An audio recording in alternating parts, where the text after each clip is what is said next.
So we're technically like live right now. We haven't really started. I guess let's properly start. All right. Let's do the thing. Yep, there we are. Let's do the thing. Let's do the thing. The thing. The thing. I'm sorry, I'm a little out of breath. I had to run through the snow in my bare feet so I can go get this beer. I keep my beer outside. You and your beer. Welcome, ladies and gentlemen, to the... Oh, I fucked up this template. I'm gonna fix it later, but it's not gonna be fixed for now. This is the 49th episode of the Dapper Gaming podcast for February 22nd? 22nd. Yep. Not episode 47, February 10th. Now, can I just say, who names their child Autarch? They must be like the most pretentious assholes on the planet to do that. Just a little bit. Is it you? Do you name your child Autarch? At this age, I hope I don't have any kids. Anyways, hi everyone. So, I'm Ryan, and I'm here, as always, with Joe, and special guest, the Autarch. Or just Autarch, I don't know. I forgot the in one of the panels. It doesn't even matter at this point. I was rushed. I was up really late. I woke up at 5 and kind of rushed you on that. If it helps, you guys can call me Alex, but... Oh, I'm just gonna call you Alex for the rest of this. But, so, Alex, why don't you tell us a bit about yourself? Tell the viewers why you're here. What do you do? I make top 10 videos as a hobby. I basically have my own sort of unique spin on them. I'm infamous for often going very late with my uploads and such. It's like, I've got no consistent schedule with these things, but I think part of the benefit to what I do is just, I think, like, with more time, sort of, all of these new ideas sort of stew in my brain, and a lot of stuff that I've come up with recently probably would not have been in my latest countdown, which is, it's coming, if I had done this sooner. But the point is, just, I do top 10s. I also do riffs where I just make fun of whatever silly videos I find on the internet. I'm an aspiring voice actor, and that's really all you need to know. Well, it's nice to have you here, Alex. Yeah, thank you for coming on. So, if you're a first-time viewer of this show, you're probably a first-time viewer of this show. We talk about video games a lot, sometimes movies. We're going to talk a bit about movie probably this week. Because I watched my... RoboCop. We talked about a lot of movies last week, because I watched a lot of movies last week. I only watched one movie this week that I want to talk about, but it's my favorite movie ever. So... Right. Do tell. So I watched Ricky O, the story of Ricky last night for like the millionth time. And I've never heard of it. It's a Japanese gore movie and it's hilarious. It's amazing. Have you ever seen the if you ever watch, I got introduced to this movie through Spooky. He streams fighting game tournaments. Yeah, I've heard of him before. He ends all of his streams with this not. one clip, which is the last like 10 seconds of Ricky O, the story of Ricky. And it's Ricky O, he runs up to a wall and, like, punches through this giant, like, prison wall, and it, like, crumbles down, and then it goes all slow motion, and they dub in the worst English ever, because it's all, like, his mouth is moving really slowly, and he's like, "You are all free now!" And it's so good.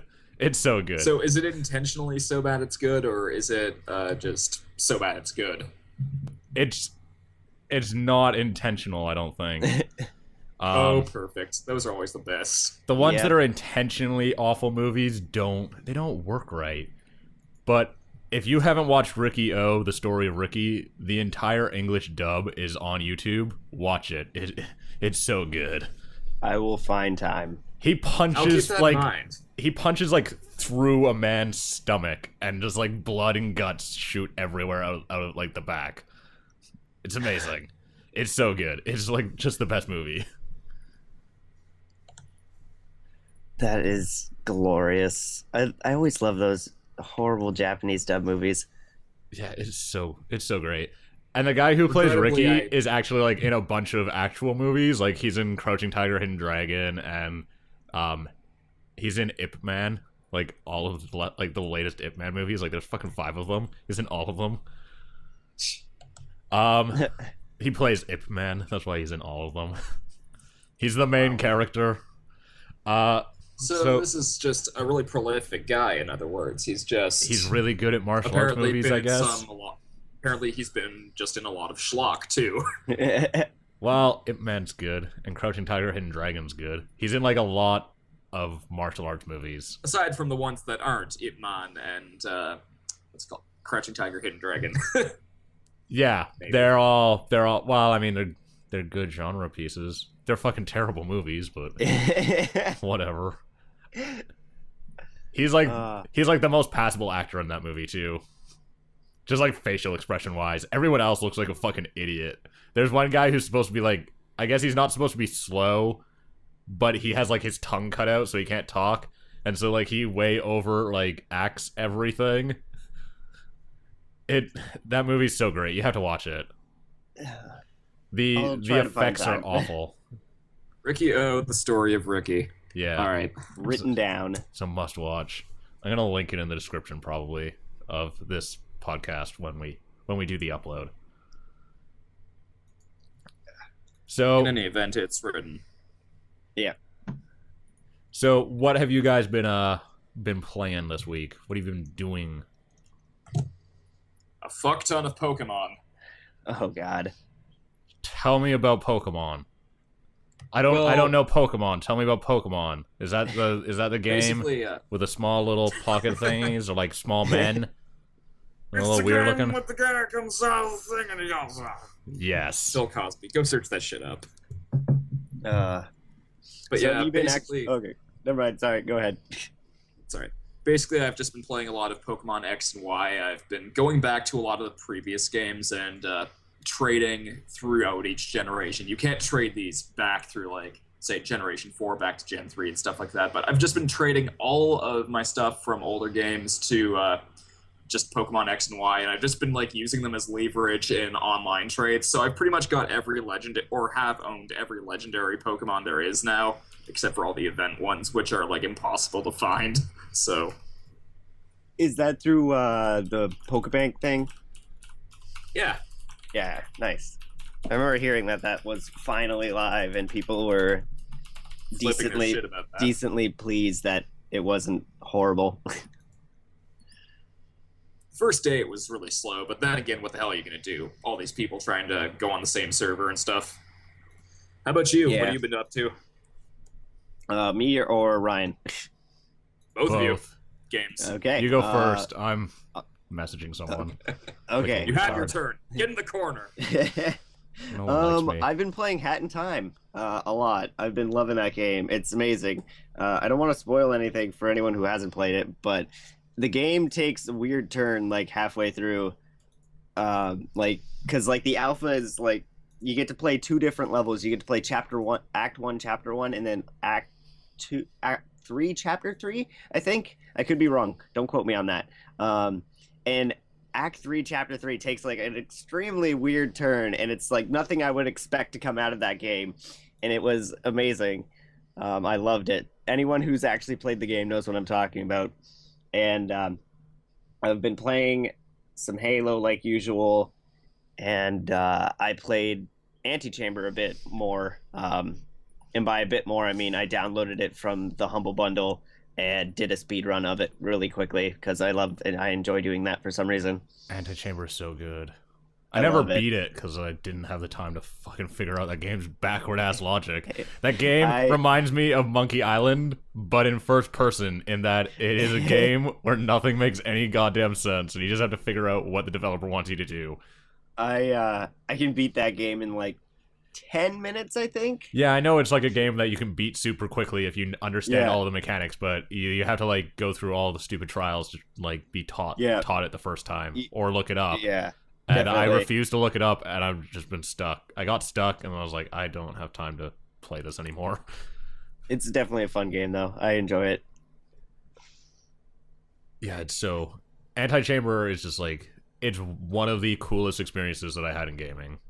Yeah, definitely the Nice. same here. I love going back to it and just fooling around and seeing what I can find. So what kind of game is it? You've made the comparison to Monkey Island. So Well, I made the comparison to Monkey Island in that Monkey Island is a game where you click on everything to try to get stuff to work because the puzzles are nonsensical.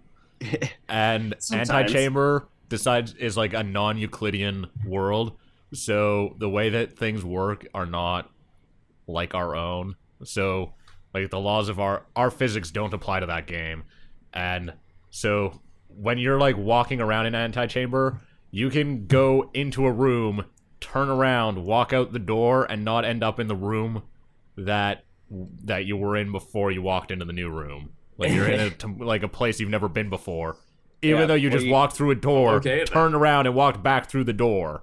Or like my favorite one is that there's two sets of stairs, and if you walk up the one set of stairs, it brings you back around to the same two sets of stairs. And if you walk down the stairs, it brings you around back to the two same sets of stairs.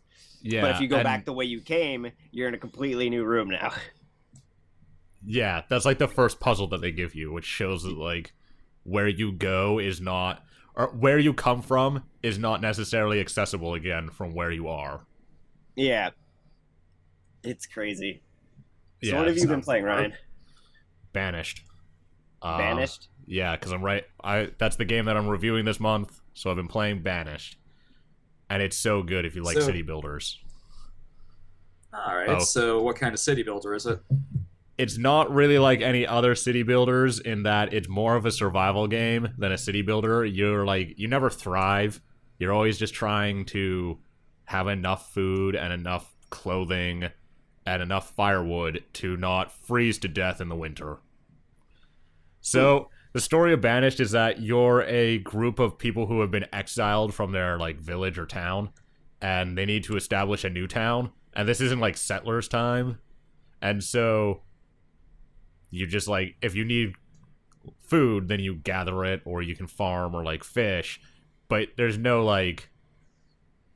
technology. You're just it's very minimal, and so you have to like build tools so that people can do their jobs efficiently, and you need to like do some mining so that you can get the stuff for making tools, but you also need to make sure that you like stock up enough food throughout the spring and the summer and the fall so that in the winter when you're no longer able to farm, you don't starve to death.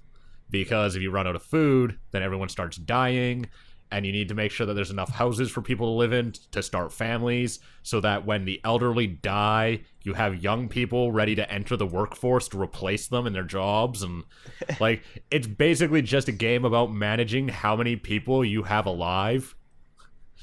Because if you try to expand too quickly, then you don't have enough food and everyone starves to death. And if you try to expand too slowly, the elderly die and there's no young people alive to replace them in their jobs, and you don't have enough farmers, and then you don't have enough food, and then everyone dies. It's not like any other city builder I've ever played in my goddamn life, but it's so good. Plus, unlike SimCity, the new one, not the old one, the old one was good, but unlike the new one, the simulation actually makes sense. Like, people live in a house, and when they're done work for the day, they go back to their house. And so a big part of the game is like designing the layout of your town so that people live close enough to where they work so that they don't spend all of their time in their day going to and from work, because there's no cars or anything. There's no horses. They have to walk there. And so if you build things too far apart from each other, then you don't get enough efficiency out of like your farms or out of your blacksmiths or your tailors to make enough clothing or make enough tools or harvest enough food to actually be able to like survive. All right. Sounds like a cool game. Yeah, and it's really impressive because it was only made by one guy. So it's really good. It's $20 on Steam right now. If you haven't looked at it, you should look at it. If you really like city builders, I highly recommend it. I would say Up until now, I haven't even heard of it. I know there was some commercials on YouTube for it. It won a Alright. few like indie game awards last year. I'm going to school to be a game developer, and I'm making my own game right now. So like I spend a lot of time reading about indie games because it's a scene that I'm active in. And Yeah. so I Cool. like Banished is a very high, like a very visible title in indie games. So I mean that's why I know it exists. If you're not into indie games, then I totally understand why you would not know that Banished exists. But it's a game that Yeah. I've known exists for quite a while, and I've always been super interested in it just because of the promise that it had in providing like a super realistic simulation or like a super accurate simulation. Okay. But Awesome. that's the only game I played this week. I think I might play some like Smite later, but that's just because it's like a person that I know. I was like, you should play Smite with me, and it's like, okay, I'll play Smite. People 'Cause- were saying that to me, and then I never downloaded it, and then I never played it with them. Yeah. Well, it only took me like 10 minutes to download the whole thing because I have really fast internet. So I was like, yeah, sure, I'll download it. But then they got too drunk and they passed out before. They're like, let's play Smite. And I was like, okay, give me 10 minutes to download it. And they're like, I have to go. And then they just like never came back. Damn it. Why'd I download this fucking game then? So I think that about does it for what everyone's been playing. No one's got anything hidden up their sleeves. Yeah, at the moment I've been playing a bit of Wario Land 4. I love the Wario Land games, and I realized that on my 3DS, my thing of Wario Land 4 was barely even touched. So just as a time waster, I'll play that, but really not much else. Alrighty then. Then I think maybe it Anyone might else? be time to jump into some news because we have to make this kind of a shorter podcast than usual. Normally go for like an hour and a half. So Right. maybe that's maybe okay. Joe should wake up earlier next time. Well, I'm sorry. I woke up at 2, and then I was like, I could sleep a little bit longer, and then it was 5 o'clock. So let's jump into this here news. So some of this news is a little silly. Like we've got the end date for the Year of Luigi. Not that I know why the Year of Luigi happened yet still. Not that I know why the Year of Luigi is now 2 years long. So the Year of Luigi ends on March 18th. Year and a half. Oh, a yeah, year and a half. year and a half. Get your shit together. It ends in a I'm month. Sorry. A month. So the Year of Luigi ends March 18th. I don't know what they're gonna follow it up with. I don't know. Year of Samus. Year of Yoshi. Year of Samus would be the shit. Yeah, it would. Would they do the same thing? thing as they did with the Year of Luigi, where they release one game and then they're just like, we're done. Well, they also released the Super Luigi Bros. U or whatever. Yeah, and then like what, like Mario One game would be Bros. perfect Dream so Team. long as it's by retro. Yeah. Oh, I would love a retro Metroid game. I would also like a retro Star Fox game. Year of Star Fox also sounds good to me. I Just feel like retro anything. just as an excuse to Sorry. get them to like make a Metroid game. Yeah. I bet they wouldn't even make a Metroid game. They make something fucking stupid that just has Samus in it for no reason. Just like, damn it! Someone recently, it's not out to the public yet, but someone's been working on a Spelunky mod that changes everything into Metroid, and it looks pretty awesome. I never got super into Spelunky. I'm not. I can't say I totally know why. I've never I've played it a couple times and I've gotten really into it, but I don't actually own it yet, so I haven't really played it much. I only like playing it with friends, and I don't own an Xbox, so This sucks. yeah. So now on to the actual news. So Monaco, a game I very much love, has surpassed 500,000 sales. Do you guys know what Monaco is? I just recently bought it in the Humble Bundle. That That is true. Do not know. So Monaco is like a heist game. It's like a top-down heist game. It's multiplayer co-op online. And it was released on Windows and on Xbox Live Arcade.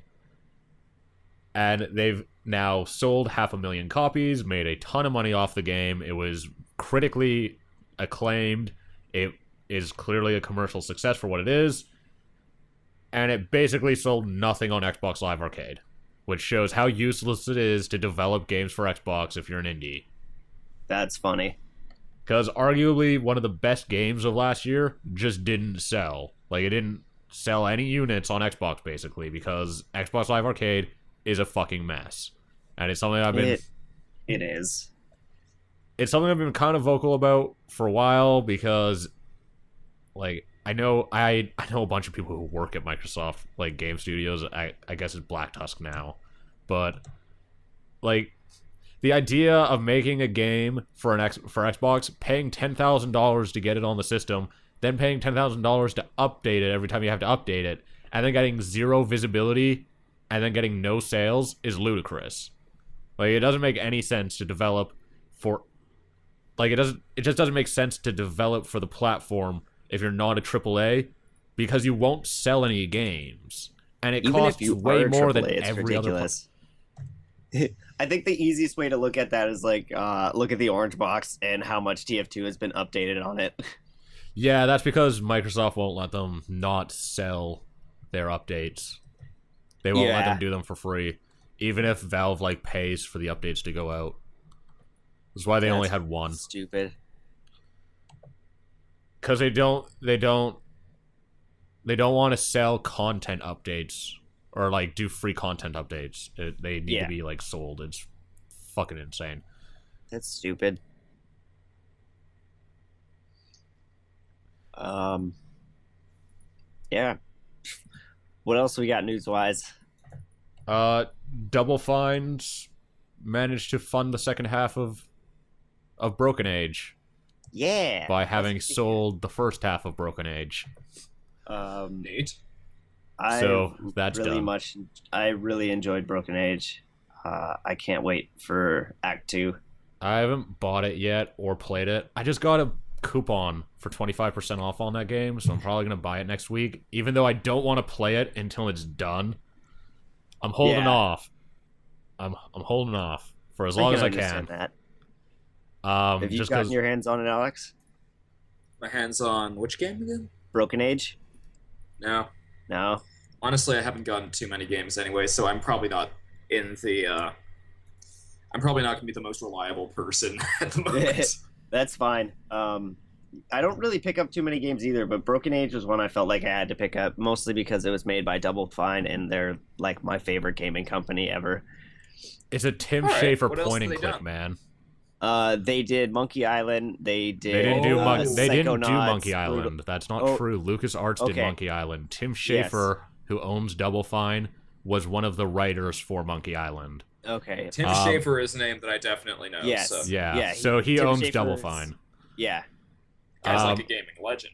Yes, he is. I love Double him Fine and did. everything he does. Double Fine developed Psychonauts, Brutal Legend, Stacking, and Costume Quest. Oh, he's so good at what he does. He's so good.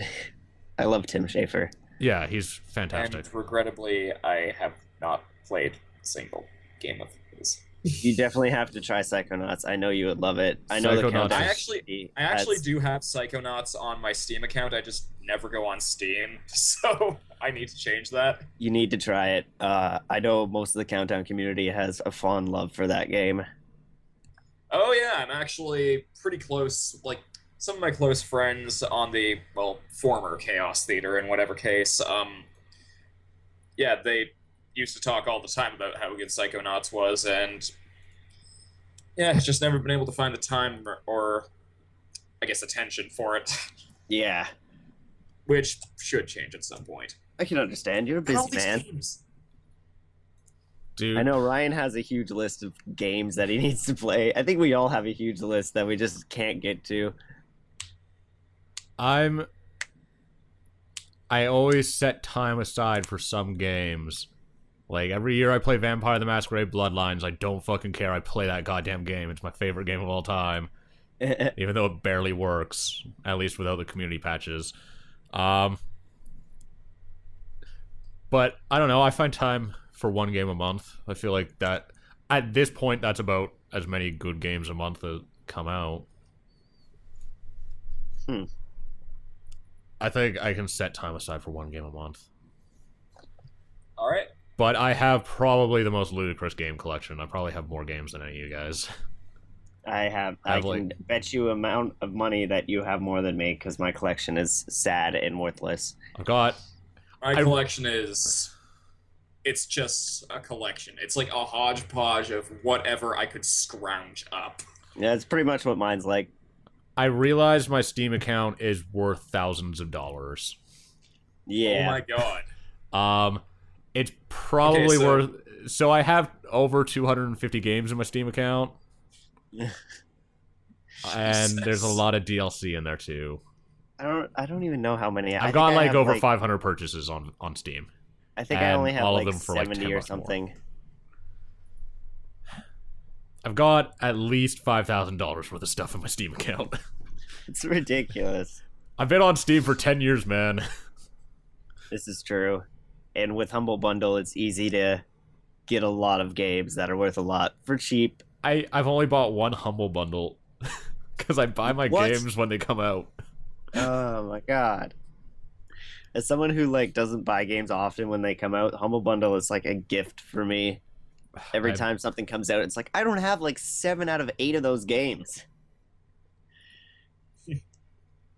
And then my one friend looks at it and he's like, "Well, I have all of those games." That's a great Humble Bundle. That's me every time a Humble Bundle comes out. I'm like, I don't own that one game. Fuck it, I don't care. Yeah. I bought a Humble Bundle to get DLC once. Really? Yeah. It was cheaper to get all the DLC for Darksiders 2 than it was like through Humble Bundle when they put Darksiders 2 when they did the THQ Humble Bundle. Than it was instead of like just buying the Darksiders 2 DLC. So I was like, I'm gonna buy this bundle. Whatever pays less and allows you to buy more games. I know. Yeah, I think I gave away every game except for the DLC code. I still want to play Darksiders 2. I haven't gotten to it. It's so good.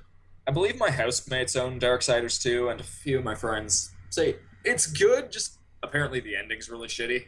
Or the story in general. That's upsetting. It's okay. I mean, it's on par with Darksiders 1's story, so... I just like that game mechanically, like, it's really good as a fighting, like, as a spectacle fighter, and as a, like, Zelda-like game, where you just go into dungeons and solve some puzzles and then get an item. Yeah. I know my one friend... boss fights are good. My one friend who streams was playing it, and he was saying, like, he wishes there was more fighting and less puzzles. Because there's a lot of puzzles in that game. There's about as many puzzles in that game as there are in, like, a Zelda game. Yeah, I think there may be a little bit more. Zelda ripoff dropped once or twice with regards to Darksiders. So. Yeah, it is, but I would say it does it probably better than Zelda. I like Darksiders more than Shots Zelda. Fired. I think it's a mechanically better game. Because the combat's better. Its own kind of game. Like it's not a 100% Zelda ripoff. Like it does its own thing definitely, and it's not like you don't look straight at it and you go Zelda. I know a lot of people look at it and don't even think Zelda. They go straight to God of War. They're like, this is a God of War ripoff. But it's not. This is about the time where. Go ahead, Alex. And this is about the time where I just shut up a bit, because this is like, I don't want to badmouth any of the Zelda games, nor at the same time, I don't want to say anything about Darksiders since I haven't played it. So it's like, I can't say whether or not one Zelda game is going to be better than a Darksiders game. It's like... I like Zelda. I think that Zelda does things better than Darksiders, like, in some respects. I mean, the world that Zelda's built is, like... It's a classic. Everyone knows what Zelda is, and everyone knows the story. But I think that Darksiders is just better mechanically because the combat is good, unlike Yeah. Zelda's. The combat is really good in Darksiders. And that's about, like, that's the key difference, is that Darksiders has, like, the combat of God of War with the dungeons of Zelda, whereas, Zelda just has the dungeons. So... Then again, I do kind of like Wind Waker's gameplay a lot. I love the parry system. There was more variety in like slashes and stuff. It was just generally what Ocarina of Time did, but a lot more refined. Yeah. So, I don't know. Then again, I'm kind of biased towards Wind Waker anyways. Oh, I love Wind Waker. It's, like, a fantastic game. Yep. I bought the HD version a while ago. I didn't beat it for whatever reason. Like, I got halfway through and, like, stopped. A bit on the line with Wind Waker. Don't know if I love it. Don't know if I dislike it. It's one of those games for me. So, let's jump into this next piece of news, because I want to cover it before we have to end. Yeah, oh, actually, one. Wait. If I no, know we're what gonna you're do talking one about. other thing before it. Then we're gonna do the ad, and then we're gonna do the big piece of news. So, All right. they just Go announced Diddy Kong is joining the Smash Bros. Roster. Is anyone yeah. surprised? Kind of expected that, not gonna lie. I mean, Yeah, same. Yeah, I assumed that he was going to be on it. Yeah, he was. I mean, He they was have a it. really loved character last time. Yeah, I think mean, they're probably going to wait for a lot of the releases for some of these, even like some of the more obvious ones. Like they haven't even mentioned Yoshi yet, but I'm sure Yeah. like when they He's talk about obviously Yarn going to Yoshi be. or Yoshi's New Island or something, they'll probably mention him then. yeah, the I one mean, that they. I was gonna say the one that they haven't mentioned yet. I'm pretty sure they haven't mentioned is Captain Falcon. Captain Falcon, I'm guessing, is probably gonna just come up on his own time because like there are no plans for a new F-Zero at this point, and there have been a few like Lucario and Little Mac just kind of came out of nowhere with no announcements for like anything new at the time. So Yeah, I guess Falcon's gonna be one of those guys. I think Probably. Meta Knight is probably going to be announced in May when Kirby Triple Deluxe is released in America. I hope because- Meta Knight's still around because he was my main in Brawl. I love Meta Knight. that's why- Oh, you bastard. Fucking- Yeah, I'm one of those OP. guys. It's not that OP. It's not like he was banned from tournaments or anything. It does. Okay, here's the thing. As someone who used to play like competitive games and compete in esports, Smash Bros has no right to be an esport. It's so fucking retarded because you have to like make specialized rules and take out most of the game's mechanics to make it competitive. It's like, okay, we can only play on this one map because there's no platforms or anything. So you can just the only like items. stupid thing you can do is ledge juggle. And we can't use items, and you can't use half of these characters because they're too strong. Okay then, go. This is No like items. Box only. Final destination. Yeah, that's like the biggest joke. just Box play only, Street Final Fighter. Destination. Man. But people love Brawl. That's why they do it. And watching And some of the people Brawl love tournaments. Melee even more. Yeah, watching in a some lot of of the Brawl cases. and Melee tournaments are ridiculous. Like I've seen like a couple matches where there's guys like fighting midair off of the platform. They're just midair fighting. I'm like, how are you defying gravity right now? It's not even possible. I only like watching Ice Climbers because I like that they're the only character that you can infinite juggle with. So I like to watch people get stuck in the infinite juggle by Mango and then get killed. And I just watch it like during Evo. This is the only time that I watch Smash Bros. Otherwise, I don't follow it. The biggest thing I know is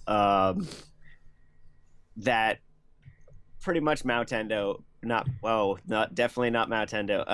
Mewtwo King is the king of Brawl, and he's the only person I know who's been banned from an esport for being too good. Okay, so if you never watched this show before, we read a little ad from our sponsor here, and then we're gonna jump into the last piece of news. Well, potentially the last piece of news, probably the last piece of news. So, today's podcast is brought to you by Audible.com. Get a free audiobook download and a 30-day free trial at www.audibletrial.com/dapper. Over 150,000 titles to choose from for your iPhone, Android, Kindle, or MP3 player.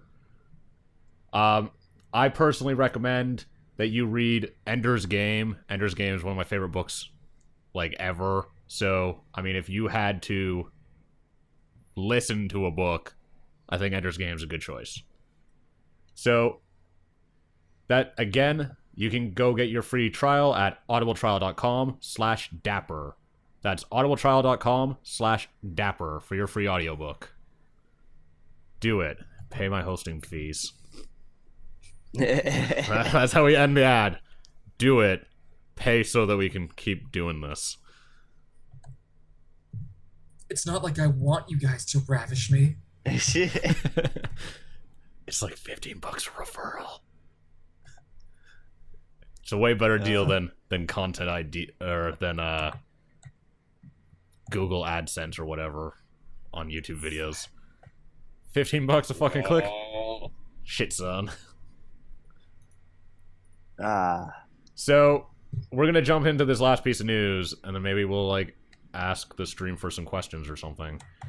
So if you've got any questions, stream, this is the time to start asking them while we're talking about this piece of news, and then if there's any good questions, hit us with your best I'll say shots. Da-da. I don't know what that was. Fire away. It was beautiful. That's what it was. So, Irrational Games is basically shutting down, which is yeah, what the hell's going on with that? Yeah. Like, they just released BioShock Infinite. Like, so I think next week they're releasing the last piece of DLC for BioShock Infinite. They're releasing Burial at Sea Episode 2, and then they're going to lay everyone but 15 people off, or well, about 15 people, and Ken Levine is going to start designing smaller, downloadable only content that is supposed to be aimed at core gamers, story driven, narrative driven, and replayable, which is definitely not anything he's made before, because he's made games aimed at core gamers that's narrative driven with zero replayability. I mean, if you played BioShock Infinite, you know how unreplayable that is. Mm-hmm. So, it's kind of a surprise that they're basically shutting down the studio, because successful studios that make $500 million don't get shut down. Not that I know of, not recently. Yeah, it's a really shitty thing to happen, especially in Boston, because, like, by the way, if you didn't know, Irrational Games is based out of Boston, and Boston had huge layoffs at Turbine a month ago, or like a few weeks ago, and a bunch of studio closures this year, or well, I guess last year, out of like the Boston area.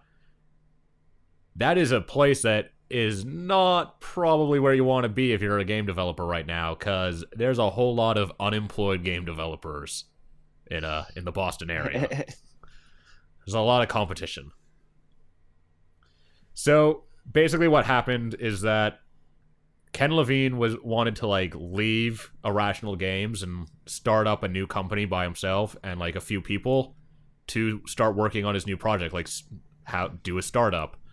But he was convinced by Take-Two, who own 2K. So Take-Two are the guys who also own Rockstar. They did GTA. Yeah.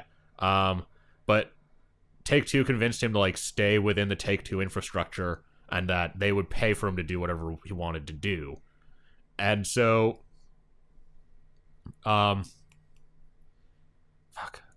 he was going to do a startup. Now he's not, and they're laying off everyone. And it shows how much they only cared about Ken Levine and that company. Like, the rest of Irrational Games doesn't matter, because they just handed off BioShock to a 2K studio, so anything further with BioShock's going to be done by 2K, and laid off everyone. Like, they didn't bother to put someone else from that team in charge of BioShock, or at least haven't said that they are doing that. So it shows you, like, they're basically getting rid of the Irrational name, just because Ken Levine left. Like, they basically only had that studio open for Ken. That's horrible. Yeah, it's a shitty place to be if you're a developer. Yeah. I can tell. Alex, can you speak a little louder because your mic's very quiet? Sorry about that. Oh, hopefully I can be closer. I like that shuffling. Yeah. I don't. I'm I think totally that's the most just horrible. professional person around. Yeah, Alex, you definitely are. My schedule can totally speak to my work ethic. Yeah. Turn the gain It's up beautiful. just a little bit. Just a little bit. Yep. Live podcasting. It's the best. It's so fun. Yeah, I don't understand it. I guess it's more from like a personal standpoint from what's his face's name, the owner, the big guy in Irrational Games. I think it's just like a personal thing from his point of view, and he wants to kind of do his own thing. And I'm just assuming he's kind of getting sick of BioShock, and he wants to move on. Well, he did an interview with Giant Bomb before BioShock when it came out, and he basically said that he was gonna like go on to do something not BioShock. He's never made a game without guns in them, for God's sakes. And so like he didn't sound like a guy who wanted to do another big AAA game, which is exactly what he said there. And so I'm not surprised that he's leaving, but I am surprised that Take-Two is basically shutting down Irrational, because like you don't pay for a studio to be open like that for just one dude, at least not normally. And so it's really surprising like how much they had invested in basically just this one dude. Like Ken Levine is why Irrational Games was open at all. So it's just a little surprising there. It's a big deal. But also, on the other hand, like a lot of people were giving Ken Levine a lot of shit for leaving. They're like, you basically just got 100 people laid off. You're an asshole. Why would you leave? But on the other hand, like, why should someone who is not interested in the work that they made continue to do that work? Like, he can't be chained to BioShock forever. Yeah, that would be a horrible nightmare. Yeah. You got anything to say, Alex? Not really. Yeah, Fair enough. What else is there to say? it's true. Want to move on to questions? Because we do have one question. There is one question. I'll let you cover the Thus question. far. I don't... All right. Okay. So this is pointed, I guess, towards all of us, but probably mostly towards Alex. I want to start making top 10s and reviews, but I don't have the money for Sony Vegas or After Effects. Is there any editing software that I can use other than Movie Maker? Well, in that case, my laptop, I believe, came with, what's it called? Adobe Premiere, I think? Yes. That's the software that JonTron uses, I know. What do you use? I use Adobe Premiere, and I love it. It's amazing, and Perfect. it's also costly. Oh, that's weird. So, Actually, I'm not sure. I think I heard that they've released like a free version of it. I could be wrong. It's not but a free version. So what they've done with the Creative Suite is that you can rent it. So it's like $30 a month or something like that. Okay. For your license, which is way, way better than it was before, where you had to pay $5,000. No one fucking does that. If you're going to use editing software for your videos, I highly recommend using Premiere and Audition to master your audio, and use Premiere to do your video. Because Audition is a fucking lifesaver. Oh my god, it makes this podcast work in the like non-live version, because even though Alex is a little quiet, I'm going to compress him using a compressor in Audition, and then he's going to be loud. And it's going to be good.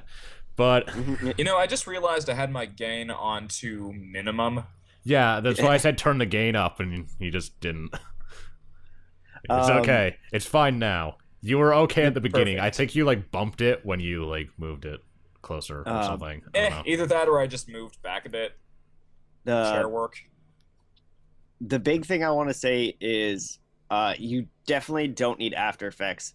Yeah, After Effects is for making like video compositions from scratch.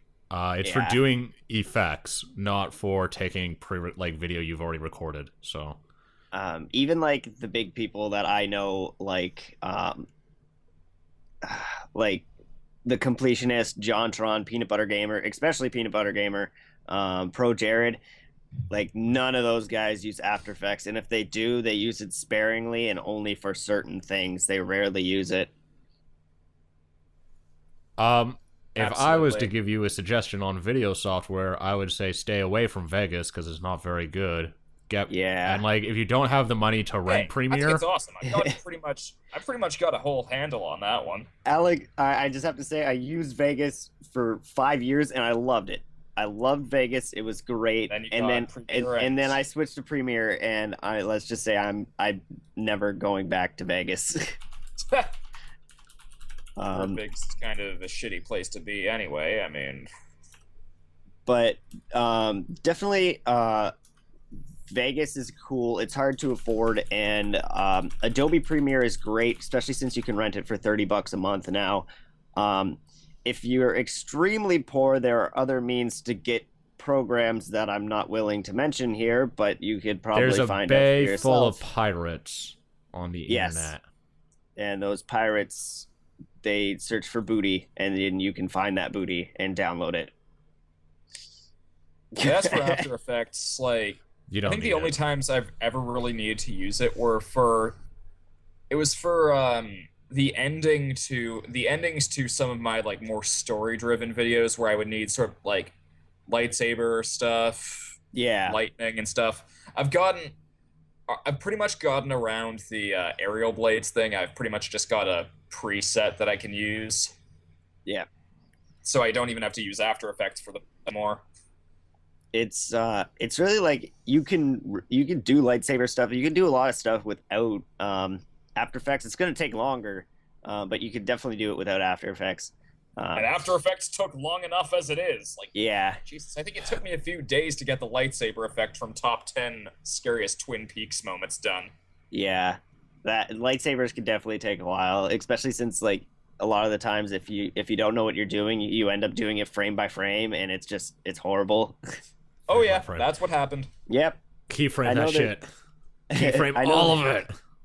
Oh, keyframing is so much fun. Fuck. Keyframing that last review that I did to try to get all the transitions to hit each other like just perfectly, where I was trying to lay over like the video from the game. Like I was scaling it and then putting it in like a little box and like bounding it and then using a mask on it and then trying to get it to like also fit over the video from my camera. Like some of those transitions, there was a lot of math. I was like, they all need to take the same amount of time and change the same amount. And like, I just had like a sheet of paper. It's just like, these are all of the numbers you have to enter when you want to like start doing a transition again. Because I couldn't start and end them on like the same frames. Yeah. But there needed to try to be like appropriate amount of time. Video editing is fun, guys. Yeah, it's super fun. It's definitely the best part about making videos. That's why I didn't used to edit my videos at all, basically. It was just like me talking over one chunk of footage for 15 minutes. I was like, there we go. And it's the weirdest thing. Like, I'm in a film program at my university, and pretty much the job that everyone hates is editing. Editing might actually be like my favorite part. It's just very tedious. My favorite part. It's extremely tedious at times, and there's times where I'm sitting there and editing and I'm just like, I hate this. And then there's times I'm sitting there and I'm like, I really like this. This is calm and it's nice. I don't mind video editing because I can listen to music. The thing is that I'm a bit of an audiophile and I know how I want my stuff to sound, and so I mostly spend like 95% of my time editing the audio. And that's where I get really frustrated because I can't listen to music and I'm just listening to this one piece of sound for 3 seconds over and over and over again. I was like, I'm so sick of this one word. I like just try to like pull out a hiss or something and it's just like, damn it.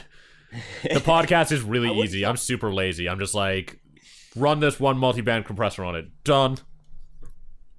I wouldn't call myself an audiophile, but at the same time, I do realize how A, important it is, and B, how fun it can be to do. Like, recently I did this thing where I recorded the phrase, "Come and go if you think you're hard enough," like Grant Kirkhope did for Banjo-Kazooie, and I sort of mishmashed it around, lowered the pitch, and did all sorts of crazy shit like that.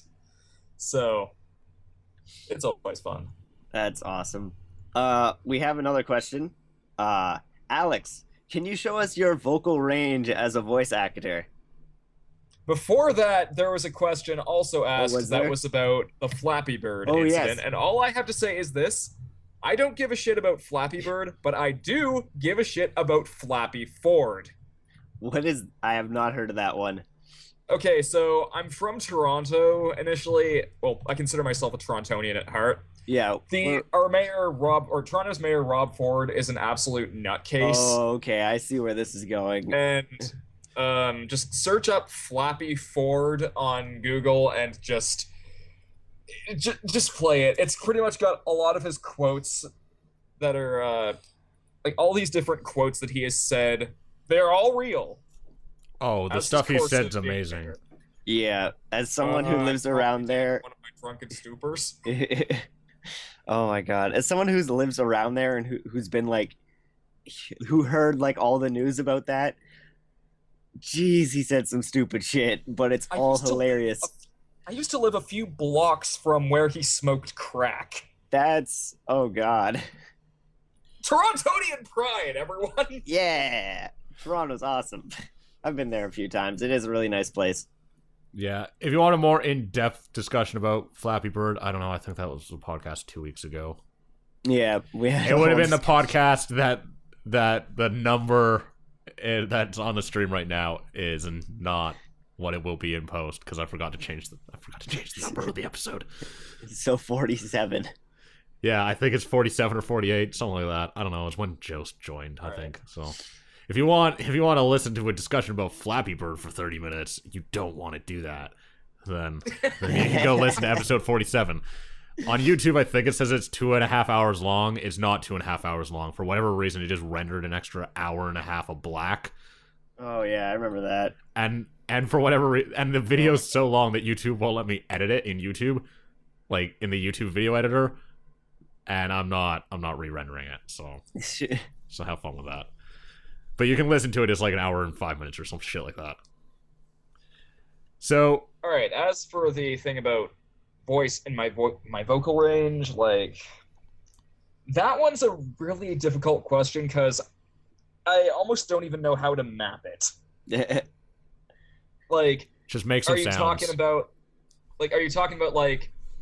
I guess like how high or low I can go. I think that's kind of what he's meaning here. Like, what's your lowest range and then like your highest range? Well, I've managed to do voices like this where I can go extremely low. Come now, step into the light. I don't know if you're low enough. Think we need it deeper. Well then, how about I do this then? Is that deep enough for you? Yeah. And he's dead. If I've been, oh, fuck! Thank God. I realized I wasn't monitoring my headphones. I just turned them on. Now I can actually hear myself. It's really nice. Another random voice I can do that's pretty high is for any of you Game Grumps fans out there, you'll probably recognize this one. Hello, welcome to the place where you will buy his pizza. That's a good one. So that one, all you have to really do for that one is like, instead of breathing out, breathe in as you're talking. That is harder than it sounds, and it took a while to actually sort of perfect that voice, and even then it's still not perfect. I love voice techniques and what you can do with them. They're almost even more enjoyable to edit. Like, going back to the whole Grant Kirkhope thing, just altering pitch, adding effects, like just stuff like that, just playing with sound design.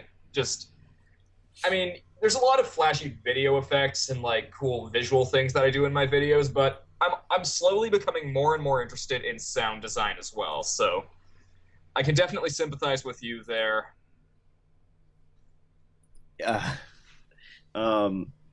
Back when I, like, over a year ago, back when I was doing machinima crap, I took my voice, and for one of the characters, I literally took my voice, layered it like 4 times, added like a bunch of different effects to it to make me sound pretty much exactly like what's its name?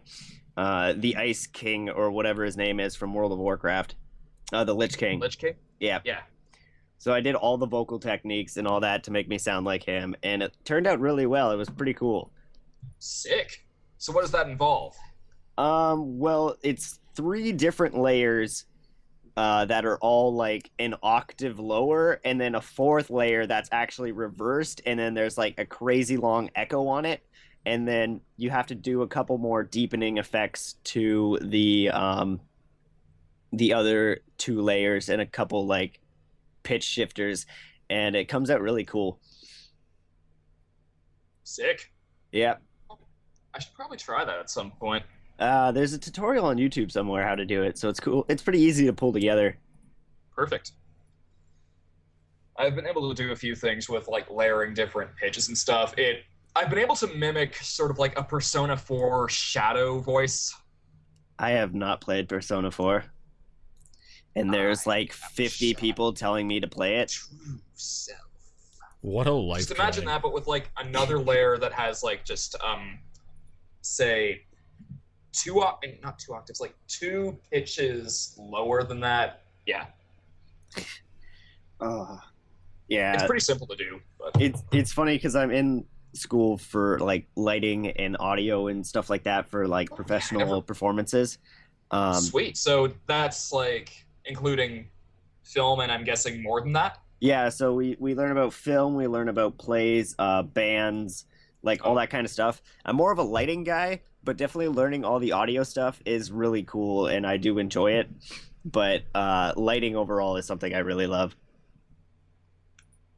Okay, so I have to ask, Joe, since you're on the topic of lighting, did you when we met at Con Bravo 2013, did you go see sorry, what's his name? Dan Olson, Foldable Human. Did you see his any of his panels? Because he's apparently a huge lighting aficionado. No, I didn't. I didn't even I don't even know who that is. Just search him up on Twitter, Foldable Human. Okay. I know I'm just plugging random people. Really, really intelligent person. I'll definitely have to check him out. He's from the Shea Apocalypse crew, along with Lindsay Ellis, the Nostalgia Chick. Yeah. Shadows. Now I know like the group that you're talking about, so I can definitely look into them. That sounds awesome. I definitely like to find another lighting aficionado in the reviewing community. Speaking of which, do you think you're going back to Con Bravo? I'm hoping to go to the Screw Attack Gaming Convention this year, and Con Bravo is literally like a week after that. So I don't know if I'm going to be able to afford to go there as along with Screw Attack. Understandable. Yeah. And also we have another question. What got you into making countdowns? Okay, so that's well, I started, I guess the very first top whatever thing I did was when I was like 14, posting stuff that I made with like Windows Movie Maker. Like, I guess part of it was just like me showcasing my opinions, trying to open up dialogues and such. It was originally just me sharing my opinions on like music from like Super Smash Bros. Brawl, which was just released at the time, and then I just decided, you know what, I like doing this, and it just led me to all these different things, like learning how to like just enjoy making video effects and audio effects, and just over time it evolved from like just me posting stuff in the hopes of getting attention, for lack of a better word. Yeah. To just learning all these really great things. And I've just developed this huge enjoyment from doing it. Like, I've described this to a lot of people as, like, with video editing and also audio editing by proxy, just, for me, editing is basically like making a jigsaw puzzle on a computer and then showcasing it to a lot of people. And it's a lot less boring than making a jigsaw puzzle, let's face it. Yes. It's definitely thank cool. you very much. These are really good questions. You were like one of the first people on YouTube to start getting large as a countdown creator, weren't you? I was, I guess, inspired by like Screw Attack, and I guess later I was inspired a bit by Doug Walker, the Nostalgia Critic. So it's just, I don't know. I'd like to think that I've sort of inspired a few things, but you know what? I don't care. It's just I do what I do. I like what I do, and if I've influenced people, that's freaking awesome. Do what you love. Yeah. Just yeah. How hard is it editing the special effects for your skits for your videos? It's weird shooting scenes without there being anything and editing it in later. Well, the absolute, like, the worst hell that I've had with editing, I already mentioned this, was the lightsaber effect from Top 10 Scariest Twin Peaks moments. Just, like, okay, here's the thing. If any of you have gone that far back to, like, Top 15 Worst Pokemon, which I did with my friend Chewy, at the end of that video, I showcased, like, this Kill Bill samurai sword prop, and I was using it to basically murder a Pokemon on screen. And the fact of the matter is, when I swung it back, it was basically about to break. The hilt was like about to fall off of the sword's blade, or reverse. So after that, it was like, for the Twin Peaks thing, I was literally just holding that hilt without the blade, with no visual guideline for where the lightsaber blade was going to go, and just, it was half a guessing game, half math. It was annoying. Definitely, once again, editing is fun. I remember I took 4 hours to edit a 15-second clip once. Jesus. Oh, that's always the best. I know, it was great. It took me like 4 hours to edit that last like 15-minute video. How do you do it with only 15 seconds? There was without spoiling. Sorry, I was gonna say it was a clip from Halo. It was like a machinima kind of part thing of one of my videos, and there was a TV screen in the background, and I wanted to get rid of the TV screen and have something else playing on that TV screen, and the shot was a moving shot, so I had to mask the TV screen, and then as the shot moved, I'd have to move the mask along with the shot. So frame by frame, I had to remask this TV, and it was amazing. I loved it. Feel sorry for you. It turned out really nice, except it also turned out to be like my least favorite video I've ever made. Oh, that's always the worst. When you do all that painstaking effort and you ultimately don't like, or people don't like, the final results. People seem to enjoy it. I didn't. I felt this like my weakest video. Could be worse. I mean, you could be the double top 5, but where I didn't even enjoy making that. Oh, jeez. It could be the first year of this podcast where I made it and no one watched it. I get comments from people, and they'd be like, "This is one of the best gaming podcasts I listen to," and it's like, then tell other people it exists, please. Love me. I guess just one last thing in relation to keyframes and editing and such. With this latest video I'm doing right now, Top 10 Funniest Video Game Characters, which has been which has been editing for the longest time. You've been editing it for like over a month, haven't you? Well, I started editing in mid-December for it. Jeez.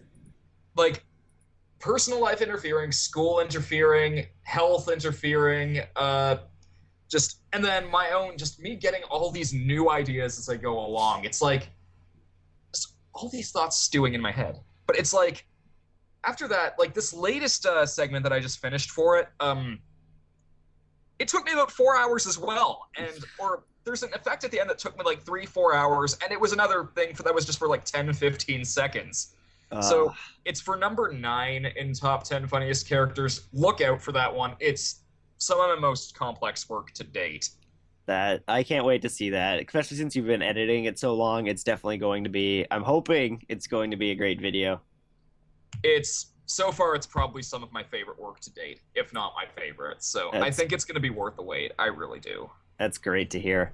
Besides, even though it's been like, I don't know, 9-10 months since I've released a countdown on my own channel, there's also been the Skyward Sword review that I've done with Will, Rabbit Luigi.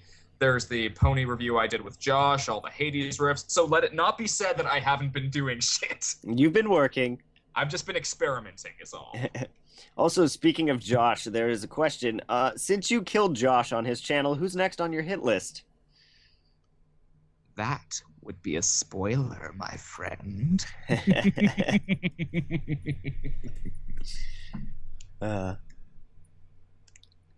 You, my friend, are too good. Thank you very much. You too. Why, thank you. In fact, I would just... This podcast has been really, really awesome, and unfortunately, I've got to go, like, very soon, so we should probably start wrapping this up. We'll start wrapping it up for one of these. Well, the wrap-up's really quick, so... Okay, perfect. But this week I'm going to add a few things to the wrap-up, because I forgot to do them last week, and I need to start remembering that the wrap-up should not be my 5-second sign-off thing where I say, everyone, we're leaving, bye. And and actually need to encourage the people who watch to do other things. We are on iTunes and on Podomatic. If you listen to this on iTunes or listen to podcasts on iTunes, it would be highly appreciated that you would leave us a review and like rate us, because it does a lot for the podcast visibility. It's a huge deal. iTunes is the biggest platform for podcasts. And if you don't leave reviews, no one else knows we exist. Please leave reviews. Hell, we might even read funny ones. I'll even read 1-star ones. I don't give a shit. Just leave a review. Second thing. If you... Fuck, what was it? Doesn't matter. We can skip that one. But the iTunes one's important. Watching this on mobile. Oh, Jesus. Well, I guess the only way to be watching this at this time is to watch it, because we're just streaming it on Twitch. Be on iTunes tomorrow.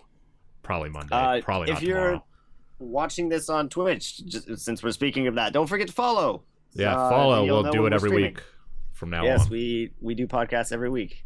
Every week. So, yep. This is a long-running podcast. We've had lots of people on. We've had Cat Icarus, Silvermania Show, Joe before he was on every week.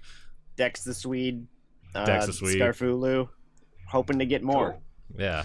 So, Alex, obviously. I would love to return to this. It was a lot of fun. Yes. Yeah, hopefully I'm glad to hear you enjoyed it. Hopefully it'll be less rushed next time. I won't fuck up the template cool. so that it has the right date on it. Maybe I won't wake up at 5 p.m.